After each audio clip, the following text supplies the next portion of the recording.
Hello everyone, स्वागत है आप सभी का YouTube video channel Gargi online classes में। आज के इस वीडियो लेक्चर में हम ज्योग्राफी की वीडियो सीरीज में डिस्कस करने जा रहे हैं पृथ्वी की आंतरिक संरचना, the internal structure of earth.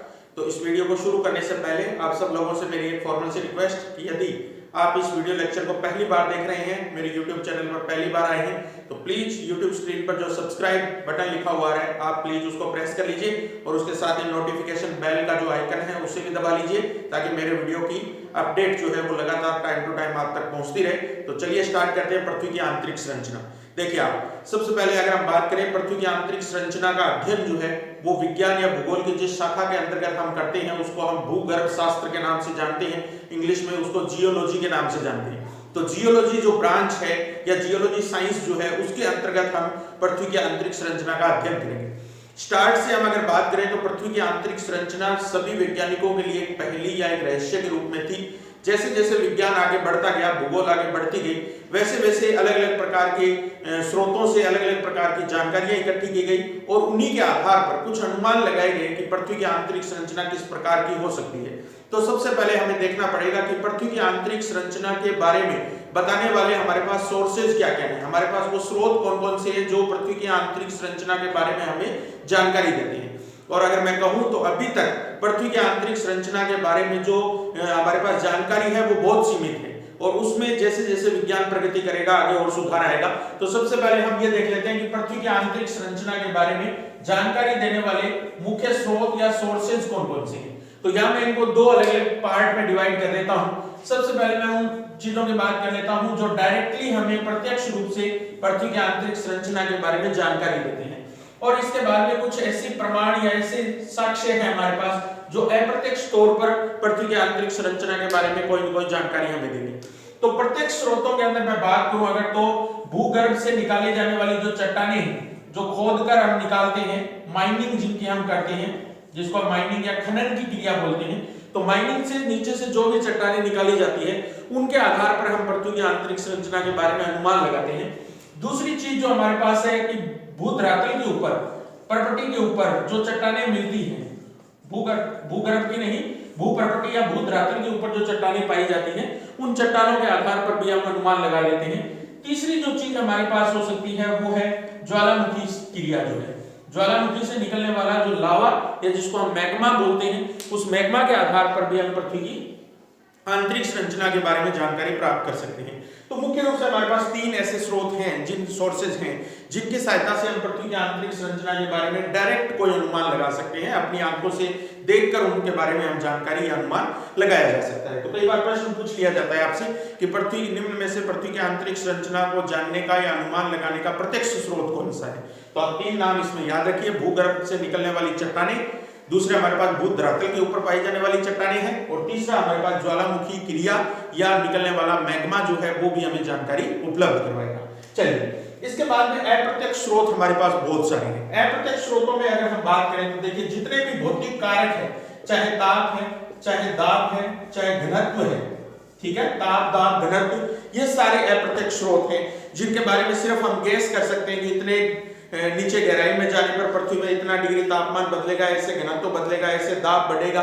ये सारे सिर्फ एक अनुमान या गैस के आधार पर है, इनका परफेक्ट कोई नियम नहीं है कि जिस नियम के आधार पर अपने ये कह सकते हैं कि ऐसा ही होगा, ऐसा नहीं है। दूसरी बात अगर हम देखें तो विभिन्न प्रकार के बल इसका दूसरा स्रोत हो सकते हैं, जिनमें गुरुत्वाकर्षण बल जो है, ग्रेविटेशनल फोर्स जो है, वो भी एक प्रमाण हो सकता है अप्रत्यक्ष। इसी तरीके से पृथ्वी का जो चुंबकीय क्षेत्र है, मैग्नेटिक फील्ड जो है पृथ्वी का, उस चुंबकीय क्षेत्र के आधार पर भी हम अनुमान लगा सकते हैं पृथ्वी की विभिन्न प्रकार के आंतरिक संरचना के बारे में।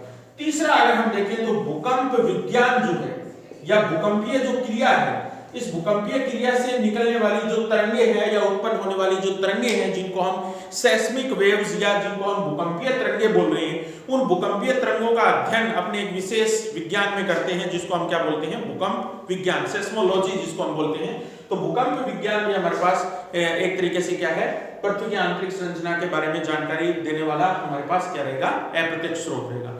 तो ये आपसे एज ए ऑब्जेक्टिव क्वेश्चन, छोटे प्रश्न इसमें से पूछे जा सकता है कोई भी कि निम्न में से कौन सा एक प्रत्यक्ष स्रोत है, कौन सा एक अप्रत्यक्ष स्रोत है। तो आप अलग अलग इनको विभाजित रखिएगा, ध्यान रखिएगा।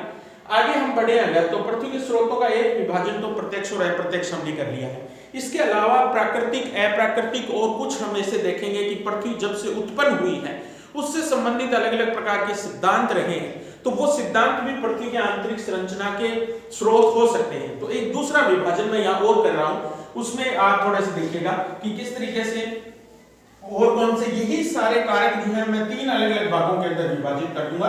अभी हम उनकी बात कर लेते हैं। पृथ्वी के आंतरिक संरचना को जानने का एक और विभाजन मैं यहाँ कर रहा हूँ। 3 प्रकार के स्रोतों की मैं बात करूंगा।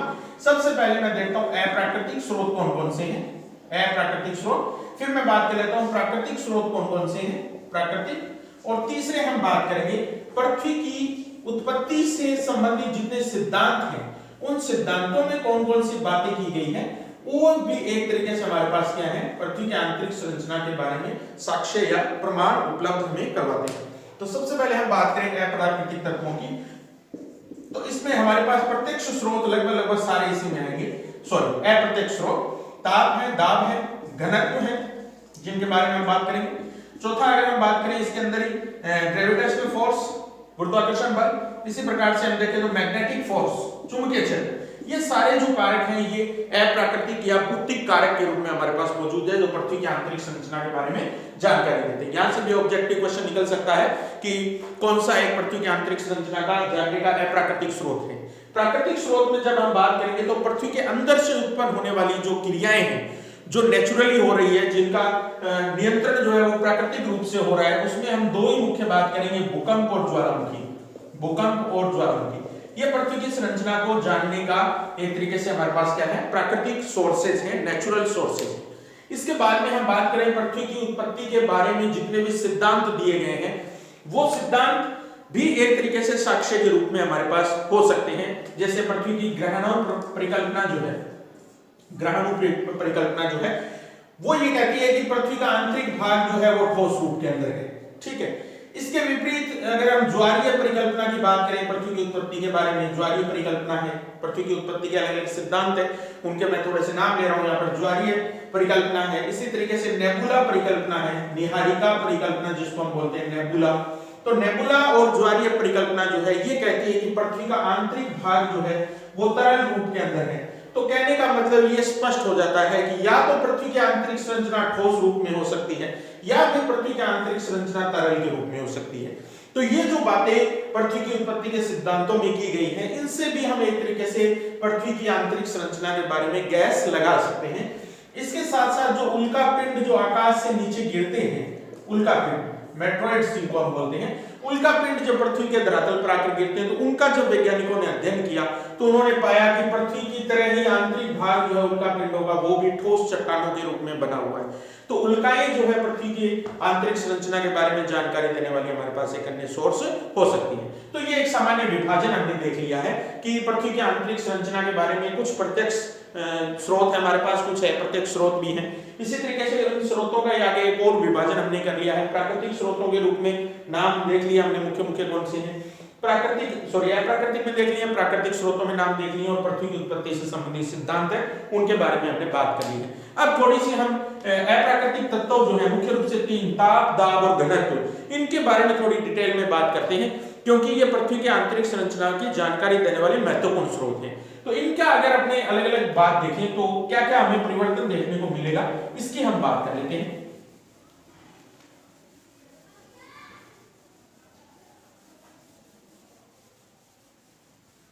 चलिए, सबसे पहले अगर हम देखें पृथ्वी की आंतरिक संरचना के बारे में सबसे ज्यादा प्रमाणिक जानकारी जो हमें मिल सकती है वो है घनत्व में आने वाला परिवर्तन। घनत्व किस प्रकार से परिवर्तित होता है, तो मुख्य रूप से अगर मैं बता दूं आपको तो पृथ्वी की आंतरिक संरचना को 3 अलग अलग भागों के अंदर विभाजित किया जाता है जिनका अपने डिटेल में डिस्कशन करना है अपने को। सबसे ऊपरी परत जो होती है उसको हम क्रस्ट या भूपर्पटी के नाम से बोलते हैं, भूपर्पटी के नाम से, ठीक। दूसरी जो परत होती है उसको हम मेंटल बोलते हैं, मेंटल के नाम से, और हिंदी में बोले तो प्रवार के नाम से उसको बोलते हैं। तीसरी जो अपने पास भाग होता है उसको कोर या कई जगह क्रोट भी लिखा आता है और हिंदी में इसका नाम अंतरतम भी लिखा है। ये मुख्य रूप से पृथ्वी की 3 अलग अलग प्रकार की परत या सतह होती है जो पृथ्वी की आंतरिक संरचना जो है उसको 3 भागों के अंदर विभाजित करती है।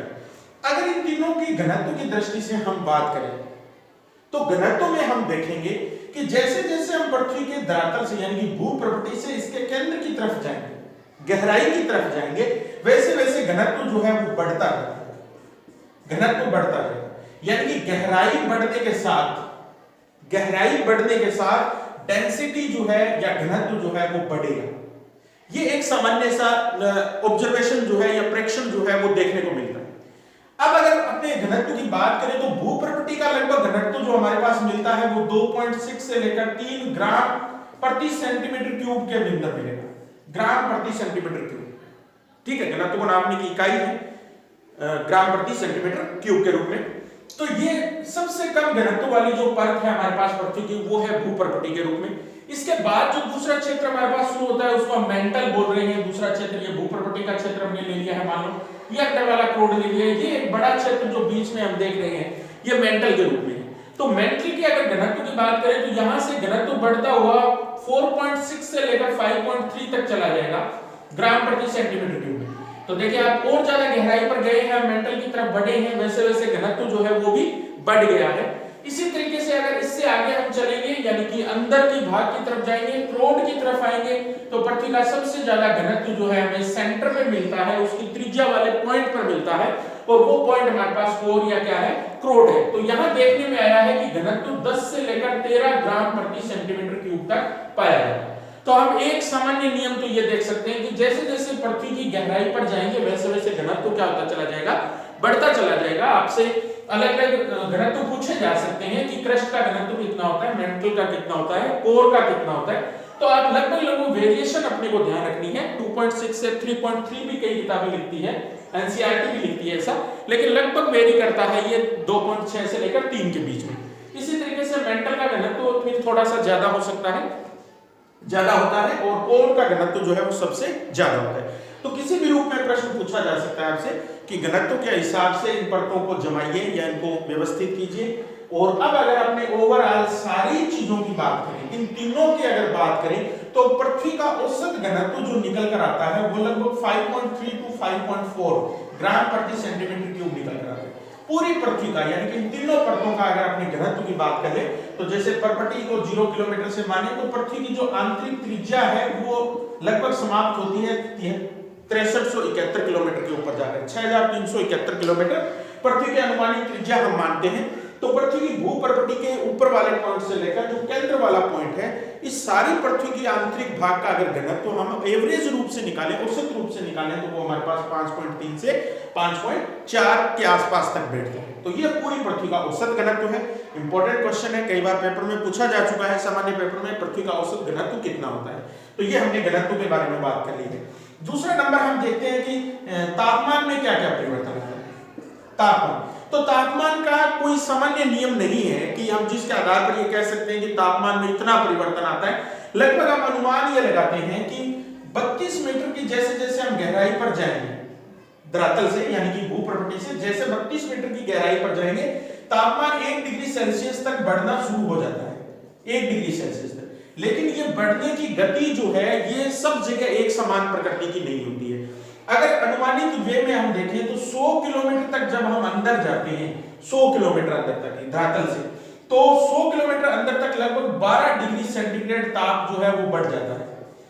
ठीक है, पृथ्वी के धरातल पर जितना तापमान है, मान लो 35 डिग्री तापमान है, 37 डिग्री है, तो जैसे जैसे अगर गहराई में जाएंगे 100 किलोमीटर जाएंगे तो लगभग 47 डिग्री 48 डिग्री हम अनुमानित रूप से तापमान जो है वो मानेंगे। इसके बाद में जैसे जैसे हम नीचे की तरफ जाएंगे 300 किलोमीटर के आसपास तक जब हम गहराई में जाएंगे तो यही तापमान की वृद्धि दर जो है 2 से 3 डिग्री सेंटीग्रेड तक रह जाती है। इतना ही तापमान बढ़ता है, तापमान बढ़ने की गति बहुत धीमी हो जाती है। और जब इससे भी नीचे जाएंगे हम तो प्रत्येक किलोमीटर के हिसाब से अगर हम नीचे जाएंगे तो लगभग 1 डिग्री सेंटीग्रेड का जो तापमान है वो हमारे पास क्या होगा, धीरे धीरे करके बढ़ता चला जाएगा। ठीक है, तो इस दृष्टि से अगर हम बात करें तो लगभग हम देखें तो 1 डिग्री सेंटीग्रेड का ताप जो है 32 मीटर के साथ बढ़ा है, तो 100 किलोमीटर की गहराई पर जाते जाते 12 डिग्री सेंटीग्रेड ताप जो है प्रति किलोमीटर के हिसाब से बढ़ता जाएगा। तो यहाँ अगर हम देखें तो लगभग हम देखें तो 1200 डिग्री सेंटीग्रेड का ताप जो है वो हमारे पास बन जाता है 100 किलोमीटर की गहराई तक जाते जाते। और अगर इसी तरीके से हम बढ़ते जाएं और पृथ्वी के आंतरिक केंद्र तक अगर पहुंचे हम, तो लगभग 2000 डिग्री सेंटीग्रेड का ताप जो है वो पृथ्वी का केंद्र वाला जो भाग है वहां तक हो जाता है। तो हम देख सकते हैं कि पृथ्वी के आंतरिक भाग में जाते जाते तापमान बढ़ने की गति हल्की हो सकती है, धीमी हो सकती है, लेकिन तापमान बढ़ना लगातार क्या रहता है, जारी रहता है। तापमान घटेगा नहीं कभी भी, लगातार पृथ्वी के केंद्र तक तापमान बढ़ता चला जाएगा। और इसकी स्टार्टिंग में रेट जो है वो बहुत ज्यादा होती है, फिर मीडियम हो जाती है और लास्ट में जाते जाते बहुत न्यून हो जाती है। तो इस प्रकार से हम देख सकते हैं कि तापमान के अंदर किस प्रकार का परिवर्तन आता है। चलिए इसके बाद में अगर हम दाब की बात करें, दाब की, तो दाब जो है, प्रेशर जो है, उसकी भी हालत सेम यही है जो तापमान की है। जैसे जैसे हम पृथ्वी के धरातल से यानी भूप्रवृत्ति से गहराई की तरफ जाएंगे, वैसे वैसे दाब जो है वो बढ़ता जाएगा, गहराई के साथ साथ दाब बढ़ता जाएगा। और जैसे जैसे दाब बढ़ेगा वैसे वैसे घनत्व भी बढ़ता जाएगा। तो दाब और घनत्व जो होते हैं वो एक दूसरे के समानुपाती होते हैं एक तरीके से। जैसे जैसे दाब बढ़ेगा वैसे वैसे घनत्व जो है वो भी बढ़ता जाएगा। तो घनत्व बढ़ना, दाब का बढ़ना, ठीक है। लेकिन हम एक बात और भी जानेंगे कि दाब जो बढ़ता है तो इसके साथ साथ क्या है, घनत्व की एक निश्चित सीमा होती है। हर चट्टान जो है जिस मटेरियल से बनी होती है उस मटेरियल की एक विशेष बात ये होती है कि चाहे आप दाब कितना भी बढ़ाते जाओ, एक पॉइंट पर जाकर उसका घनत्व फिक्स हो जाता है, फिर उससे ज्यादा प्रेशर चाहे आप बढ़ाते जाओ उसका घनत्व नहीं बढ़ता। इसका कारण यही है कि दाब बढ़ने के साथ उसका जो मेल्टिंग पॉइंट होता है, मेल्टिंग पॉइंट जिसको हम गलनांक बोलते हैं, वो गलनांक भी धीरे धीरे करके बढ़ता जाएगा, ठीक है। गलनांक भी धीरे धीरे करके क्या होता जाएगा, बढ़ता जाएगा। तो उसके घनत्व के ऊपर ज्यादा इफेक्ट नहीं पड़ेगा, एक निश्चित सीमा तक जाकर घनत्व बढ़ता है दाब के साथ, उसके बाद में वो स्थिर हो जाता है और उसके बाद उसमें कोई बढ़ोतरी नहीं होती है। तो ये तीन चीजें हमने देख ली है कि घनत्व कैसे, ताप कैसे और दाब कैसे परिवर्तित होता है। और तीनों ही चीजों में हमने एक बात कॉमन ये देखी है कि तीनों ही पृथ्वी की गहराई पर जाने के साथ साथ क्या होते जाते हैं, बढ़ते जाते हैं। चलिए ये हमारे पास हो गए मुख्य रूप से अप्राकृतिक स्रोत कौन कौन से हुए हैं। इसके बाद हम आगे बढ़ते हैं कि पृथ्वी की आंतरिक संरचना के बारे में जानकारी देने वाला दूसरा जो महत्वपूर्ण फैक्टर हमारे पास है वो है भूकंप विज्ञान। बहुत ही इंपॉर्टेंट है, यहां से हर हाल में क्वेश्चन उठेगा। पृथ्वी की आंतरिक संरचना के बारे में जानकारी देने वाला सिस्मोग्राफिक संयंत्र जो है, भूकंप विज्ञान का अध्ययन जो है, यह पृथ्वी की आंतरिक संरचना का सबसे ज्यादा, एक मैं कहूं तो ऑथेंटिक सोर्स अपने मान सकते हैं, प्रमाणिक स्रोत अपने मान सकते हैं। तो भूकंप विज्ञान में जब हम भूकंपीय तरंगों का अध्ययन करते हैं तो हम जानते हैं तीन प्रकार की तरंगें भूकंपीय क्षेत्र में निकलती है। सबसे पहली होती है प्राइमरी या प्राथमिक तरंगें, दूसरी होती है सेकेंडरी या द्वितीयक तरंगें, और तीसरी जो तरंगें होती है उनको अपने सरफेस तरंगें बोलते हैं, सतही या धरातलीय तरंगों के नाम से उनको हम जानते हैं, ठीक है। एल तरंगें भी अपने इनको बोलते हैं, ठीक। तो ये तीन प्रकार की तरंगों का अध्ययन भूकंप विज्ञान में हम करते हैं।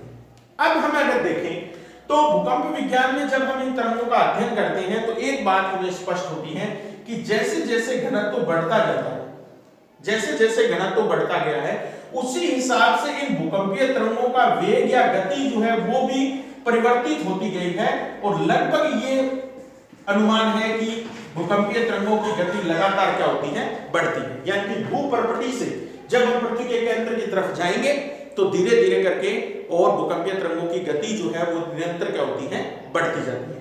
तो इससे तीन बातें हमारे पास स्पष्ट होती है भूकंप विज्ञान से। पहली चीज जो हम देख सकते हैं अगर, तो इन भूकंपीय तरंगों का मार्ग जो है वो वक्राकार मार्ग है, सीधी नहीं चलती है, ये आडी टेढ़ी रूप में चलेगी। इससे एक बात स्पष्ट हो जाती है कि घनत्व जो है वो लगातार बदल रहा है, कहीं पर घनत्व अधिक हो रहा है, फिर थोड़ा कम हो रहा है, तो फिर मार्ग बदलेगी। तो इस प्रकार से भूकंपीय तरंगों का वक्राकार मार्ग ये प्रदर्शित करता है कि पृथ्वी के आंतरिक भाग का घनत्व जो है वो क्या हो रहा है, बदल रहा है। दूसरी बात अगर हम देखें तो जैसे जैसे घनत्व बढ़ रहा है वैसे वैसे भूकंपीय तरंगों का वेग जो है वो भी क्या होता जाएगा, बढ़ता चला जाएगा, ठीक है। घनत्व बढ़ेगा तो वेग भी क्या होता जाएगा, बढ़ता जाएगा। घनत्व से आप मतलब सीधा सीधा ये समझिए कि ठोस, द्रव और गैस, ये जो तीनों अवस्थाएं हैं इसमें ठोस अवस्था का घनत्व सबसे अधिक है। तो हम ये देख सकते हैं या कह सकते हैं कि पृथ्वी के ऊपरी भाग से यानी भूप्रवृत्ति से जैसे जैसे केंद्र की तरफ जाएंगे वैसे वैसे ठोस रूप बढ़ता चला जाएगा, उसका घनत्व बढ़ता चला जाएगा। जो चट्टानें हैं उनका घनत्व बढ़ेगा, यानी कि वो ज्यादा ठोस रूप के अंदर आती जाएगी, इसी वजह से घनत्व बढ़ेगा। तो घनत्व बढ़ने के साथ भूकंपीय तरंगों का वेग भी क्या होता जाएगा, बढ़ता चला जाएगा। और तीसरी बात अगर मैं कहूं, 3 ऐसे स्थान आते हैं इन भूकंपीय तरंगों के मार्ग में जहां पर इनका वेग बहुत ज्यादा परिवर्तित होता है, पूरा का पूरा चेंज हो जाता है सिस्टम। जिस गति से ये पहले चल रही होती है उससे बहुत अलग प्रकार की गति देखने को मिलती है। ये स्पष्ट करती है कि 3 ऐसी जगह है पृथ्वी के अंदर आंतरिक संरचना में जहां घनत्व में परिवर्तन बहुत तेज गति के साथ होता है। और उन्हीं 3 स्थानों के आधार पर हम पृथ्वी की आंतरिक संरचना जो है उसको 3 अलग अलग भागों के अंदर विभाजित करेंगे। सबसे ऊपरी भाग क्रस्ट के रूप में, दूसरा हमारे पास रहेगा मेंटल के रूप में, और तीसरा हमारे पास रहेगा कोर या क्रोड के रूप में। ठीक है, तो ये जो तीनों विभाजन हम कर रहे हैं ये एक तरीके से यांत्रिक वर्गीकरण है जो हमारे पास किसके आधार पर, भूकंप विज्ञान के आधार पर किया गया है। और इसका एक इंस्टीट्यूट है IUGG के नाम से, international union for geodesy and geophysics के नाम से। ये IUGG जो है ये जियोलॉजी और जियोफिजिक्स के क्षेत्र में काम करता है और इसी ने इन भूकंपीय तरंगों के वेग के आधार पर और घनत्व के आधार पर 2 महत्वपूर्ण कारक यहां काम करेंगे, भूकंपीय तरंगों का वेग और दूसरा घनत्व। इनमें किस प्रकार का परिवर्तन आता है उसके आधार पर पृथ्वी की आंतरिक संरचना को 3 अलग अलग भागों के अंदर विभाजित किया है। तो अब हमारे पास एग्जाम की दृष्टि से सबसे इंपॉर्टेंट टॉपिक शुरू हो रहा है, पृथ्वी की आंतरिक संरचना की वो 3 कौन-कौन सी परतें हैं और उनमें किस प्रकार से भूकंपीय तरंगों के वेग में और घनत्व में परिवर्तन आता है उसकी हमें डिटेल में बात करनी है। तो चलिए शुरू करते हैं पृथ्वी की आंतरिक संरचना के बारे में, वही तीनों परतें। चलिए अगर मैं एक डायग्रामेटिक रिव्यू में दिखाऊं आपको, तो पृथ्वी की आंतरिक संरचना के जो 3 पार्ट हैं उनको मैंने इस तरीके से विभाजित कर दिया है आपके सामने। और ये पृथ्वी की त्रिज्या हो गई है, आंतरिक त्रिज्या हो गई है, जहां पर केंद्र जो है वो पृथ्वी का आकर मिलता है। तो इन परतों की अगर हम बात करें, सबसे ऊपरी परत जो मैंने दिखाई आपको इसको हम बोलेंगे क्रस्ट, जैसा मैंने बताया हिंदी में इसको बोलेंगे भूप्रपटी के रूप में। दूसरा जो भाग मैंने दिखाया ये सबसे बड़ा भाग है, इसको हम बोलेंगे मेंटल के रूप में, मेंटल के रूप में। और तीसरा जो हमारे पास भाग है, जो सबसे आंतरिक भाग हम कह सकते हैं, वो है हमारे पास कोर के रूप में, कोर या क्रोड के रूप में। ठीक, अब क्या होता है देखिए आप, क्रस्ट की अगर सबसे पहले हम गहराई की बात करें कि कितनी गहराई तक क्रस्ट पाई जाती है, तो इस आधार पर हम क्रस्ट को 2 भागों के अंदर विभाजित कर लेते हैं गहराई के आधार पर। पहला जो भाग है उसको हम बोल देते हैं ऊपरी क्रस्ट या अपर क्रस्ट, और दूसरा जो भाग है उसको हम बोल देते हैं निचली क्रस्ट या निचला भूप्रपटी। अगर गहराई में बात करूं तो 0 से लेकर लगभग 25 किलोमीटर की गहराई तक जो हमारे पास क्रस्ट पाई जा रही है, ये देखिए आप 0 से 25 तक ये जो क्रस्ट पाई जा रही है, इस क्रस्ट को हम बोलते हैं ऊपरी क्रस्ट के रूप में।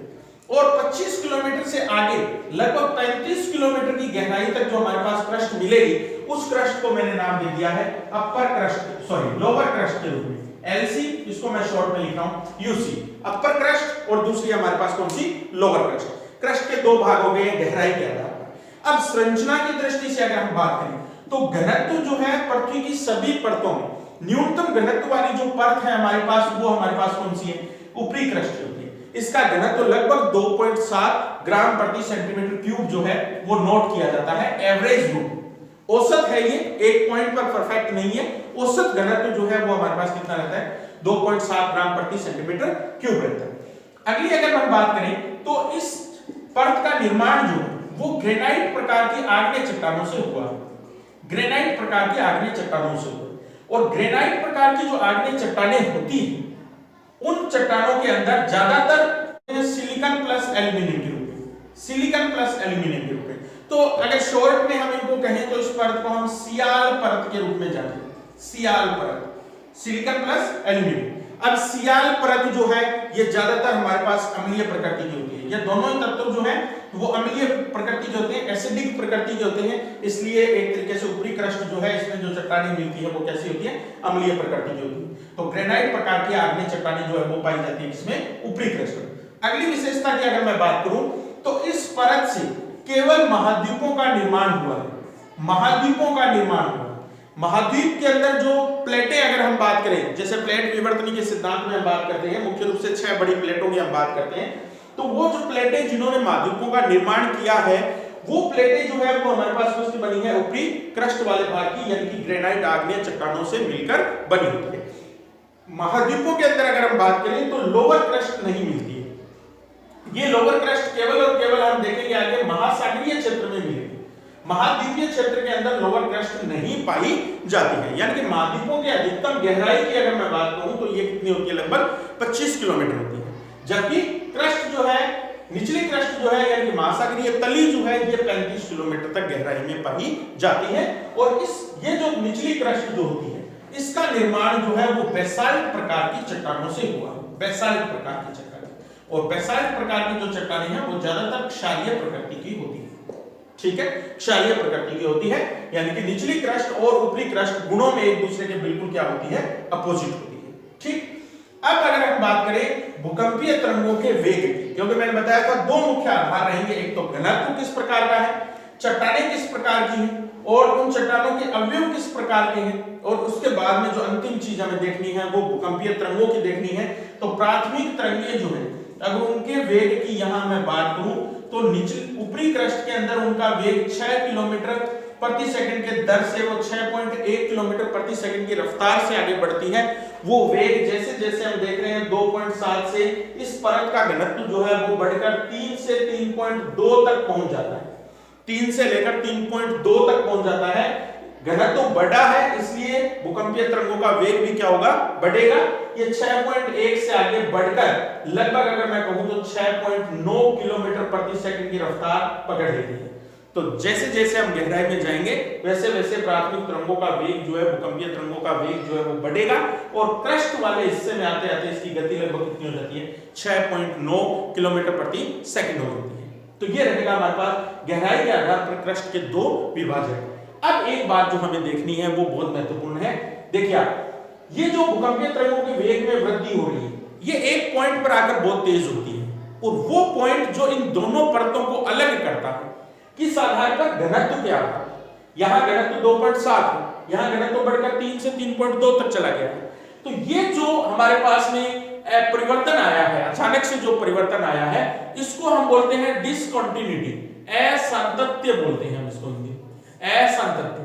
तो ये जो ऊपरी क्रस्ट और निचली क्रस्ट इन दोनों में घनत्व के आधार पर ये जो परिवर्तन या ये जो डिसकंटिन्यूटी आई है इसको बोला जाता है कॉनकॉर्ड डिसकंटिन्यूटी के नाम से। ये 5-6 प्रकार की अलग अलग असंतत्यता है, पूछी जा सकती है पेपर में, बहुत इंपॉर्टेंट होती है ये कि कॉनकॉर्ड जो असंतत्यता जो है वो किस परत के बीच में पाई जाती है। याद रखना है आपको, ऊपरी क्रस्ट और निचली क्रस्ट इन दोनों में घनत्व के आधार पर जो असंतत्यता या डिसकंटिन्यूटी मिलती है उसको हम बोलते हैं कॉनकॉर्ड असंतत्यता। ठीक, तो पहली परत जो हमने देखी है वो है हमारे पास पृथ्वी की आंतरिक संरचना की क्रस्ट और इसके दो भाग, ऊपरी क्रस्ट और दूसरा हमारे पास कौन सा है, निचला क्रस्ट। गहराई के आधार पर हमने देख लिया है लगभग 35 किलोमीटर की गहराई तक।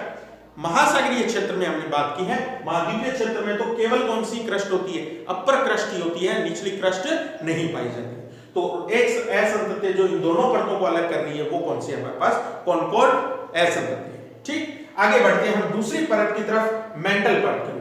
अब अगर इसकी एक पॉइंट अगर मैं और कहूं तो पृथ्वी के आयतन का और उसके द्रव्यमान का बहुत थोड़ा भाग जो है ये परत बनाती है।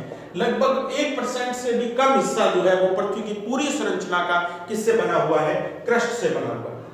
ठीक है, बहुत थोड़ा हिस्सा जो है वो क्रस्ट के द्वारा निर्मित किया गया है। चलिए दूसरी परत की तरफ हम बढ़ते हैं आगे। दूसरी परत जो पृथ्वी की सबसे बड़ी परत मानी जाती है, सबसे बड़ी परत मानी जाती है वो परत है हमारे पास मेंटल परत, मेंटल परत के रूप में दूसरी सबसे बड़ी। अब अगर इस दृष्टि से मैं बात करूं आपके पास तो लगभग अगर मैं कहूं तो पृथ्वी के टोटल आयतन का 82-83% हिस्सा जो है वो अकेली बनाती है मेंटल परत। पृथ्वी का टोटल आयतन या वॉल्यूम जो है उसका 83% हिस्सा जो है वो अकेला किसके द्वारा बनाया जाता है, मेंटल परत के द्वारा बनाया जाता है। इसी तरीके से मैं बात करूं पृथ्वी के टोटल द्रव्यमान का, मास का लगभग 68% हिस्सा जो है वो अकेली कौन सी परत बना देती है, मेंटल बना देती है। तो इस दृष्टि से मैं कहूं तो पृथ्वी का सबसे बड़ी परत के रूप में, सबसे ज्यादा द्रव्यमान और सबसे ज्यादा आयतन वाली परत के रूप में जो परत है वो कौन सी हमारे पास, मेंटल परत है। इस मेंटल परत की अगर मैं बात कहूं तो इसकी गहराई के आधार पर इसको भी मैं दो अलग अलग भागों के अंदर विभाजित करूंगा। गहराई के आधार पर देखिए आप, उसी तरीके का विभाजन यहां है। ठीक है, जिसमें सबसे पहले हम बात करेंगे ऊपरी मेंटल की, अपर मेंटल की, ऊपरी मेंटल, और दूसरी हमारे पास रहेगी निचली मेंटल, लोअर मेंटल। तो गहराई के आधार पर इसको भी हमने दो भागों के अंदर विभाजित कर दिया। अब एक चीज जो हमें यहां पर देखनी है वो महत्वपूर्ण बात यह है कि ये जो ऊपर वाला पोर्शन था हमारे पास क्रस्ट का, इस क्रस्ट वाले हिस्से जब मेंटल वाला हिस्सा अलग कर रहा है ये वाला हिस्सा, तो इन दोनों के बीच में भी घनत्व के आधार पर एक डिसकंटिन्यूटी पाई जाती है जो कि क्रस्ट और मेंटल इन दोनों को अलग करने वाली है, जिसको मैंने गहरी लाइन से दिखाया है। इस असंततता या डिसकंटिन्यूटी की खोज जो है वो की जाती है 1909 ईस्वी के अंदर रूस के जियोलॉजिस्ट थे मोहरोनोविच के नाम से उन्होंने इस डिसकंटिन्यूटी को सबसे पहले पहचाना था और उन्होंने ये कहा था कि घनत्व जो है क्रस्ट का जो घनत्व है वो एकदम से बढ़ जाता है किस गहराई पर जाकर 35 किलोमीटर के बाद की गहराई पर, और वो जो डिसकंटिन्यूटी जो क्रस्ट और मेंटल इन दोनों को अलग कर रही है उस डिसकंटिन्यूटी को इन्हीं के नाम पर बोला जाता है मोहोर डिसकंटिन्यूटी के नाम से, मोहोर डिसकंटिन्यूटी के नाम से। तो ये कंटिन्यूटी बहुत बार पेपर में पूछी जाती है कि मोहोर डिसकंटिन्यूटी कहां से शुरू होती है। तो लगभग अगर हम बात करें 30 किलोमीटर के बाद क्रस्ट के नीचे वाला हिस्सा 30 किलोमीटर के बाद से शुरू होती है ये लगभग डिसकंटिन्यूटी जो है, जिसको हमने क्या बोला है मोहरोनोविच कंटिन्यूटी बोला है, मोहो डिसकंटिन्यूटी बोला है। और किन दो परतों को ये अलग करती है, क्रस्ट और दूसरी किसको, मेंटल। तो क्रस्ट और मेंटल इन दोनों को अलग करने वाली जो हमारे पास डिसकंटिन्यूटी है उसका स्पेशल नाम है मोहोर डिसकंटिन्यूटी के नाम से। गहराई की बात कर ली हमने, लगभग 29 किलोमीटर से लेकर बाद का जो हिस्सा है हमारे पास जो मेंटल के रूप में शुरू होता है, लगभग 4-5 किलोमीटर की मोटाई है इसकी, ठीक है। इस वजह से हमने बोला है इसको 29 किलोमीटर के बाद, ठीक। एक्चुअल मेंटल की शुरुआत जो है वो 35 किलोमीटर से नीचे वाले क्षेत्र में हो रही है, क्योंकि महाद्वीपों में हमने देखा है लोअर क्रस्ट होती नहीं, इसलिए हमने एवरेज ले लिया है 29 किलोमीटर के बाद वाली जो गहराई है वो हमारे पास किसके रूप में चलेगी, मेंटल के रूप में चलेगी। और दोनों को अलग करने वाली जो असंततता है उसको हमने क्या बोल दिया है, मोहो असंततता बोल दिया है, ठीक। तो इसके बारे में आपको स्पेशल ध्यान रखना है। तो मोहो डिसकंटिन्यूटी के बाद का जो क्षेत्र है जिसको हम मेंटल बोल रहे हैं, ये मेंटल गहराई के आधार पर हमारे पास दो प्रकार का हो गया है, एक ऊपरी मेंटल है हमारे पास और दूसरा हमारे पास कौन सा है, निचला मेंटल है। अब इनका निर्माण कैसे हुआ है, कौन कौन सी चीजें इनमें पाई जाती है, उस आधार पर अगर मैं बात करूं तो देखिए पूरा मेंटल जो है इसका निर्माण एक विशेष प्रकार की चट्टानों से हुआ है जिनको बोला जाता है पेरिडोटाइट प्रकार की चट्टानें, पेरिडोटाइट प्रकार की चट्टानें। ये चट्टानें जो है वो न तो ज्यादा बहुत ज्यादा कठोर है और न बहुत ज्यादा दुर्बल है, यानी कि सेमी लिक्विड टाइप की चट्टानें हैं, अर्ध तरल प्रकार की चट्टानें हैं, प्लास्टिक टाइप की चट्टानें हैं जो ना ज्यादा ठोस है और ना ही ज्यादा क्या है हमारे पास तरल के रूप में है। तो ये जो ऊपरी मेंटल का हिस्सा जो जिसकी हम बात कर रहे हैं, लगभग 35 किलोमीटर से लेकर 700 किलोमीटर की गहराई तक का जो हिस्सा है, ये वाला जो क्षेत्र मैंने दिखाया ऊपर वाला, ये हिस्सा जो है ये बनाता है कौन सी परत के रूप में, अपर मेंटल के रूप में, यूएम के रूप में मैंने इसको शो किया है। तो ऊपरी मेंटल की गहराई हमारे पास रहेगी लगभग 35 किलोमीटर से लेकर 700 किलोमीटर की गहराई तक, और निचली मेंटल जो है ये आगे शुरू होती है और 700 किलोमीटर से लेकर के लगभग 2900 किलोमीटर का जो क्षेत्र है जहां पर अगली परत शुरू होती है कोर, तो उस कोर परत से तक जो हमारे पास जो क्षेत्र पाया जाता है वो है निचली मेंटल का क्षेत्र, ठीक। घनत्व की दृष्टि से अगर मैं बात करूं तो लगभग 4.5 या 4.6 ग्राम प्रति सेंटीमीटर क्यूब का घनत्व मिलेगा हमारे पास कहां, ऊपरी मेंटल में। तो देखिए आप घनत्व के आधार पर भी अगर हम देखें तो इन परतों का आप साथ के साथ लिखते जाएंगे तो आपके लिए आसान हो जाएगा। यहां पर हमने घनत्व की बात की तो लगभग 2.6 की बात की थी, यहां आते आते घनत्व 3 हो गया था लगभग, और यहां अगर हम बात करें ऊपरी मेंटल की तो यहां तक आते आते घनत्व जो है वो 4.6 तक पहुंच गया। देखिए आप घनत्व लगातार बढ़ता चला जा रहा है। और अगर यही घनत्व निचली मेंटल में हम बात करेंगे तो ये घनत्व 4.6 से बढ़कर 5.5 ग्राम प्रति सेंटीमीटर क्यूब तक पहुंच जाएगा, यानी कि यहां तक आते आते घनत्व जो है निचली मेंटल में 5.5 तक पहुंच जाएगा। तो घनत्व की दृष्टि से ऊपरी मेंटल और निचली मेंटल ये दोनों भी एक तरीके से एक डिसकंटिन्यूटी प्रदर्शित कर रही है, यानी कि ऊपरी मेंटल का घनत्व कम है और निचले मेंटल का घनत्व क्या है, ज्यादा है। तो ये जो डिसकंटिन्यूटी है जो इन दोनों को अलग करती है, इस डिसकंटिन्यूटी को बोला जाता है रेपेटी डिसकंटिन्यूटी के नाम से। रेपेटी नाम के भूगोलवेता है जिन्होंने इसकी खोज की थी, तो आपको स्पेशली ध्यान रखना है ऊपरी मेंटल और निचली मेंटल को घनत्व के आधार पर जो असंततता अलग करती है उस असंततता को क्या बोलते हैं हम? रेपिटिव असंततता बोलते हैं। क्रम आप उनका जरूर याद रखिएगा। सबसे पहली संततता जो है वो कॉनकॉर्ड है, दूसरी असंततता जो है वो हमारे पास मोहो है जो क्रस्ट और मेंटल को अलग करती है, तीसरी जो हमारे पास दोनों मेंटल परतों को अलग करती है उसको नाम दे दिया हमने किसका? रेपिटिव डिस्कंटिन्यूटी का। ठीक, अब हम स्पेशली अगर देखें तो भूकंपीय तरंगों का जो वेग है वो भी चूंकि हम देख रहे हैं घनत्व बड़ा है इसलिए बढ़ना चाहिए, लेकिन हम देखेंगे अभी की प्राथमिक तरंगें जो है, भूकंपीय तरंगें जो है उनका वेग ऊपरी मेंटल के एक हिस्से में आकर थोड़ा कम होता है। उसका कारण क्या है? इसके बाद आगे जैसे जैसे जाएगी वैसे वैसे इनका वेग बढ़ता चला जाएगा। तो लगभग 7.9 से लेकर 7.9 किलोमीटर प्रति सेकंड से लेकर लगभग यहां तक आते आते 8.1 किलोमीटर प्रति सेकंड की रफ्तार पकड़ लेती है प्राथमिक तरंग। तो भूकंपीय तरंगों का वेग मेंटल में आते आते क्रस्ट की तुलना में और ज्यादा बढ़ गया है। वहां 6.9 पे थी, यहां 7.9 से शुरू होकर लगभग 8.1 8.2 किलोमीटर प्रति सेकंड की रफ्तार होती है हमारे पास प्राथमिक भूकंपीय तरंगों की। अब देखिए आप स्पेशल पॉइंट जो हमें देखना है, ऊपरी मेंटल की अगर मैं बात करूं, देखिए आप ये 700 किलोमीटर तक का जो क्षेत्र मैंने दिखाया, ऊपरी मेंटल को अगर मैं थोड़ा सा यहां विभाजित करूं, अगर 35 किलोमीटर से लेकर और 100 किलोमीटर तक का जो क्षेत्र है, 35 किलोमीटर से लेकर 100 किलोमीटर तक का जो क्षेत्र है ऊपरी मेंटल का, इस क्षेत्र को यहां से 0 तक मिलाएं अगर हम, यानी कि भूप्रपटी यानी कि क्रस्ट से लेकर और 100 किलोमीटर तक का जो क्षेत्र है जिसमें पूरी तो क्रस्ट शामिल हो गई है हमारे पास, 0 से लेकर 100 किलोमीटर तक का जो क्षेत्र है उसमें मैं बताऊं तो पूरी क्रस्ट भूप्रपटी की परत प्लस ऊपरी मेंटल का थोड़ा सा हिस्सा, ऊपरी मेंटल का थोड़ा सा हिस्सा जो 35 किलोमीटर से लेकर 100 किलोमीटर तक आया है, लगभग 65 किलोमीटर की मोटाई आई है, इन दोनों को सम्मिलित रूप से हम बोलते हैं स्थल मंडल के रूप। स्थल मंडल के रूप आपने बार बार इस शब्द को सुना होगा, लिथोस्फीयर। लिथोस्फीयर आपके सिलेबस में भी लिखा है स्थल मंडल। तो स्थल मंडल का एरिया या गहराई कहां तक है? तो हम कह सकते हैं कि क्रस्ट से लेकर ऊपरी मेंटल के 100 किलोमीटर तक वाला जो क्षेत्र है पूरा का पूरा, ये क्या कहलाता है हमारे पास? किस रूप में जाना जाता है? स्थल मंडल के रूप में जाना जाता है। ये बहुत एक तरीके से मैं कहूं तो ठोस रूप के अंदर मौजूद है, जिसमें जितनी भी प्लेटें हैं जो महाद्वीप और महासागरों का निर्माण कर रही है, वो सारी प्लेटें जो है वो किससे बनी है? स्थल मंडल से बनी है। वो 100 किलोमीटर की गहराई तक ही पाई जाती है। तो ये जो पहली हमारे पास डिस्कंटिन्यूटी आई थी, मोहर डिस्कंटिन्यूटी, उस मोहर डिस्कंटिन्यूटी से भी नीचे 100 किलोमीटर तक का जो क्षेत्र है वो हमारे पास किस रूप में है? स्थल मंडल के रूप में है। 100 किलोमीटर के बाद जैसे हम नीचे जाएंगे और 200-300 किलोमीटर तक की गहराई में जाएंगे, तब हमें एक और ही अलग प्रकार का फिनोमिना देखने को मिलेगा। यहां हम जैसे जैसे जाएंगे हम देख रहे हैं तापमान धीरे धीरे करके बढ़ता जा रहा है गहराई के साथ, और ताप बढ़ने की वजह से चट्टानें जो है वो ठोस रूप में नहीं रह पा रही है, अब वो तरल रूप के अंदर परिवर्तित होती जा रही है, पिघलती जा रही है, और इस स्टेज पर आकर वो अर्ध तरल रूप ग्रहण कर लेती है। अर्ध तरल रूप किस गहराई पर?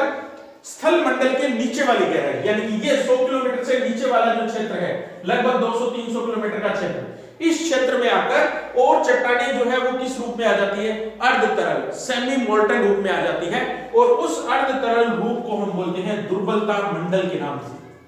बहुत इंपॉर्टेंट क्वेश्चन है ये, दुर्बलता मंडल। इंग्लिश में अगर हम बोले तो उसको बोलते हैं एस्थीनोस्फीयर।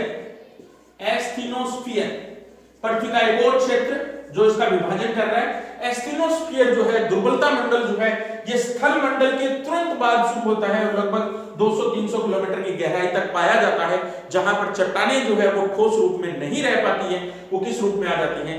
अर्ध तरल रूप में आ जाती है। उनका प्रारूप कैसा हो जाता है? अर्ध तरल प्रकृति का हो जाता है। तो हमने ज्वालामुखी क्रिया में मैग्मा का निकलता हुआ सुना है हमने, तो वो जो मैग्मा है उसका स्रोत या उसका उद्गम स्थान जो होता है वो कौन सा होता है? दुर्बलता मंडल ही होता है। दुर्बलता मंडल जो है जहां पर अर्ध तरल रूप में चट्टानें हमारे पास है, वही चट्टानें जो है वो क्या किस रूप में आ जाती है? हमारे पास मैग्मा के रूप में बाहर आती है। तो ये जो मैग्मा है, ये जो दुर्बलता मंडल है, इसकी जो चट्टानें अर्ध तरल रूप में जो पाई जा रही है, उसके अंदर मुख्य रूप से सिलिकॉन प्लस मैग्नीशियम, इन दो तत्वों की प्रधानता होती है, सिलिकॉन प्लस मैग्नीशियम की। इसलिए इस परत को हम सीमा परत के रूप में बोल देते हैं। सीमा परत, क्रस्ट की परत थी सियाल परत, और उसके नीचे सीमा परत। तो एक तरीके से जब ये लिक्विड के रूप में है तो दुर्बलता मंडल की जो प्लेटें हैं वो इसके बिल्कुल ऊपर ऐसे तैर रही है, एक तरीके से नीचे पानी है ऐसे मान लीजिए आप, और ऊपर वो प्लेटें हैं। तो प्लेटें जो है वो मूवमेंट करती रहती है, किसकी वजह से? क्योंकि उनका जो नीचे का आधार है वो अर्धतरल रूप में है, वो दुर्बलता मंडल के रूप में है। इसलिए इस दुर्बलता मंडल में थोड़ा बहुत भी अगर परिवर्तन आएगा तो वो परिवर्तन हमें किस रूप में देखने को मिलेगा? ज्वालामुखी के रूप में। और प्लेटों के खिसकने की वजह से अलग अलग प्रकार की विवर्तनिकी घटनाएं जो होती है, टेक्टोनिक जो एक्टिविटीज होती है पृथ्वी के आंतरिक हिस्से में, वो इसी वजह से होती है। तो एक तरीके से मैं कहूं तो सियाल परत जो ऊपर वाली है वो सीमा परत के ऊपर क्या रहती है? तैरती रहती है। जैसे आइसबर्ग होता है पानी के अंदर, जो ग्लेशियर होता है वो पानी में तैरता रहता है बर्फ का, उसी प्रकार का सीन जो है वो हमें यहाँ देखने को मिलता है। तो दुर्बलता मंडल और स्थल मंडल, इनको स्पेशली आपको ध्यान रखना है, यहां से क्वेश्चन हर हाल में निकलता है।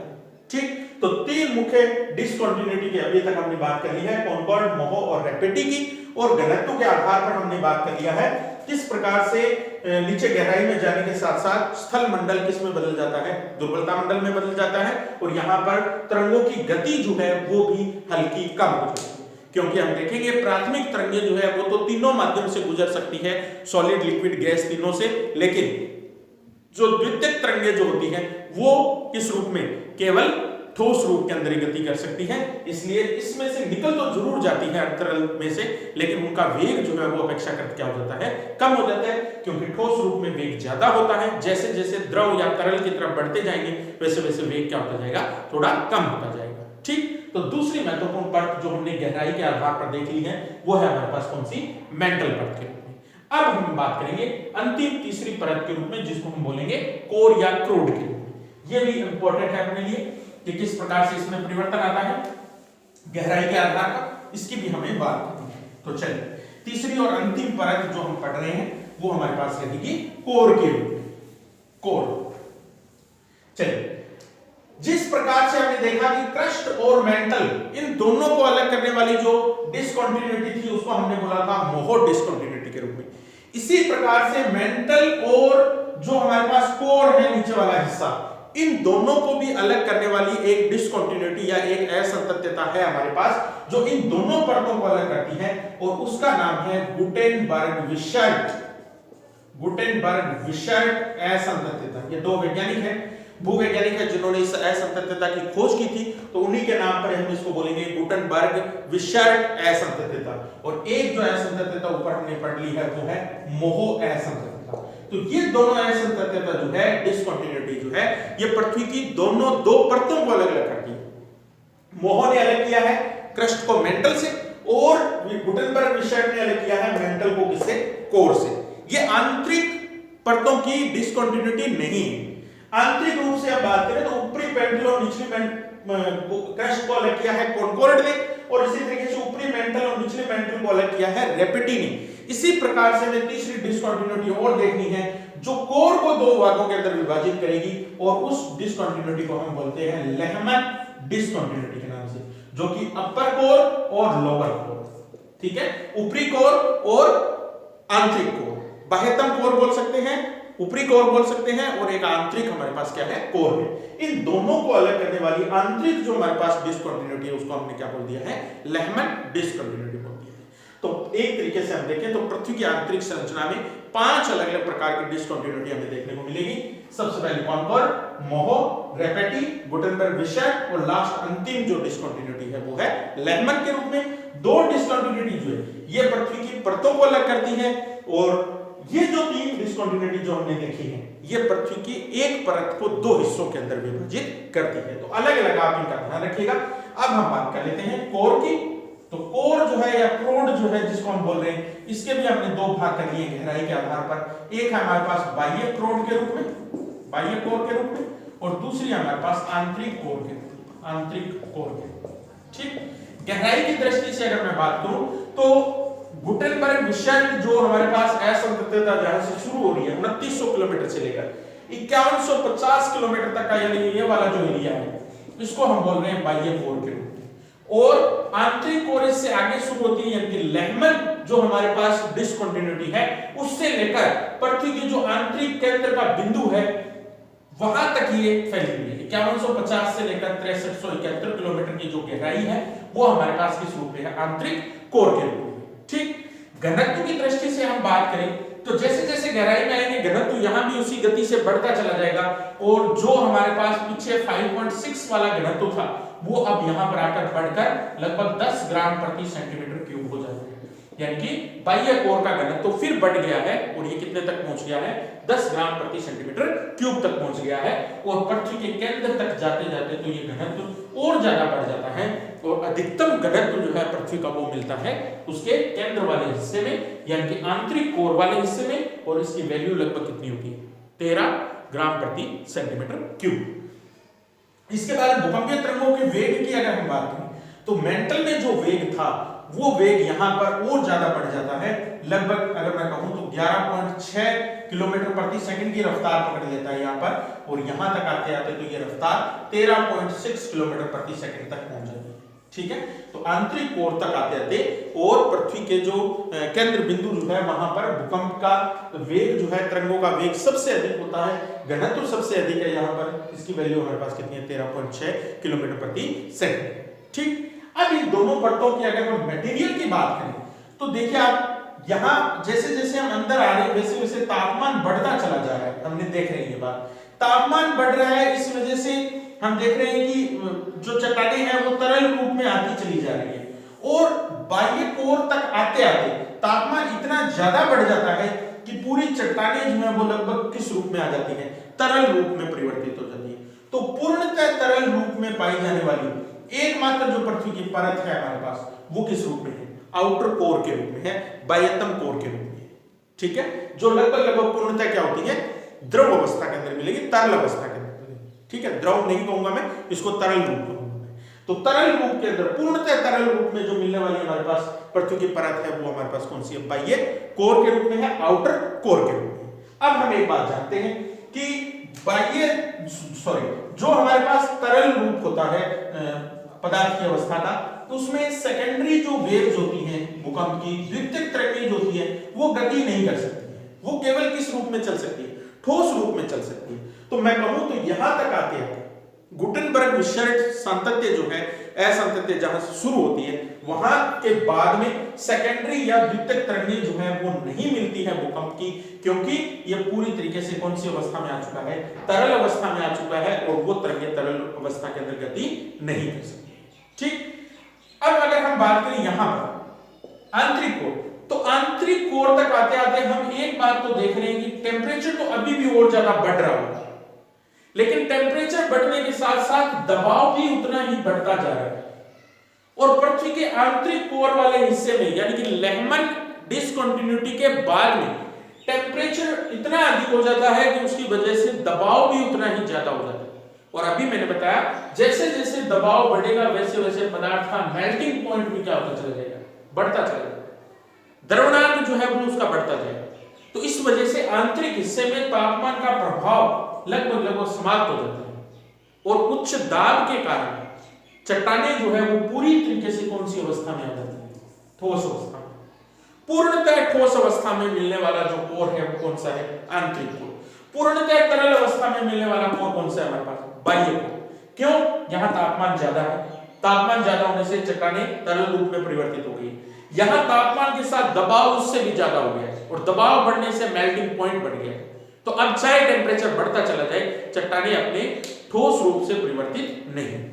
ठीक है, तो लगभग सारी चट्टानें किस रूप में पाई जाती है, ठोस रूप में पाई जाती है। और इसमें दो महत्वपूर्ण जो धातुएं हैं वो हमारे पास मिलती हैं, निकेल और फेरस के रूप में। निकेल और फेरस यानी कि लोहे के रूप में, इसलिए इस परत को निफे परत के रूप में भी हम जानते हैं। निफे, नी फॉर निकेल और फे फॉर फेरस। ठीक, तो निफे परत जो है ये कोर का निर्माण करती है और इसमें बाहरी धातुएं जो है वो पाई जाती है।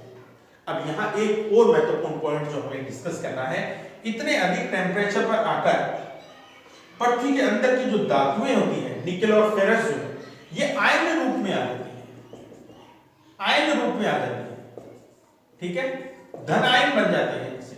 और ये आयन जब पृथ्वी की घूर्णन गति के साथ साथ क्योंकि घूर्णन तो हो रहा है पृथ्वी का, तो ये आंतरिक तरल वाला हिस्सा और ठोस वाला जो हिस्सा है ये भी घूर्णन कर रहा है। तो आपसी घर्षण की वजह से ये जो आयन है इनके कारण, इनकी गति के कारण एक विशेष प्रकार का क्षेत्र उत्पन्न हो जाता है जिसको हम बोलते हैं चुंबकीय क्षेत्र।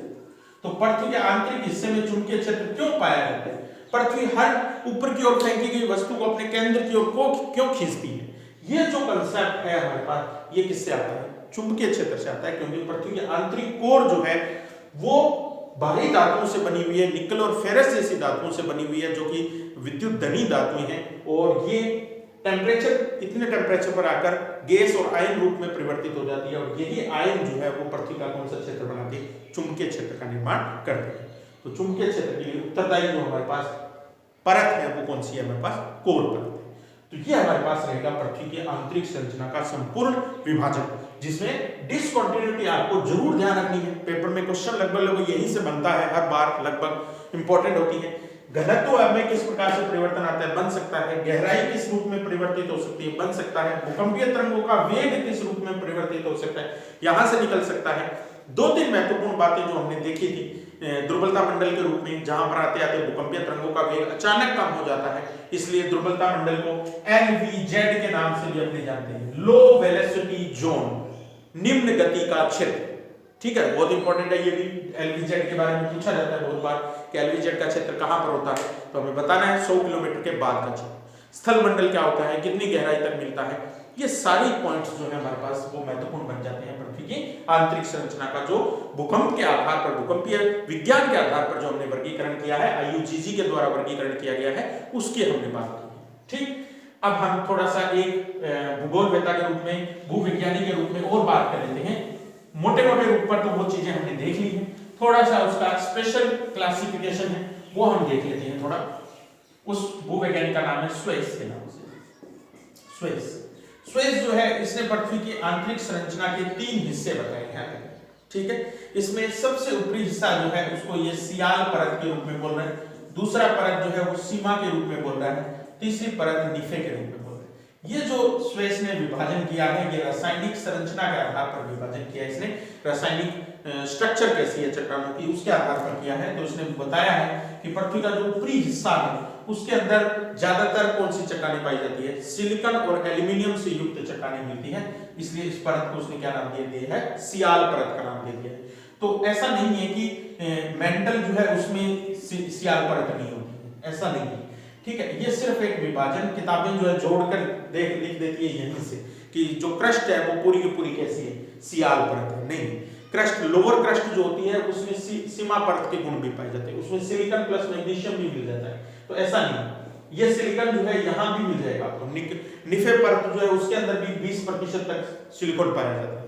तो ये ऐसी चीज नहीं है कि सिलिकॉन केवल ये मिलेगा, ठीक है, यहां नहीं मिलेगा, ऐसा नहीं है। सियाल परत जो है उसने सिर्फ यही कहा है कि पृथ्वी की आंतरिक संरचना में लगभग अगर कहेंगे हम तो 80-100 किलोमीटर की गहराई तक भी हमारे पास इन्हीं तीनों चीजों से मिलकर बनी हुई चट्टानें मिलेगी, सिलिकॉन, एल्यूमिनियम और तीसरा जो तत्व बाद में इसमें ऐड होता है वो है मैग्नीशियम के।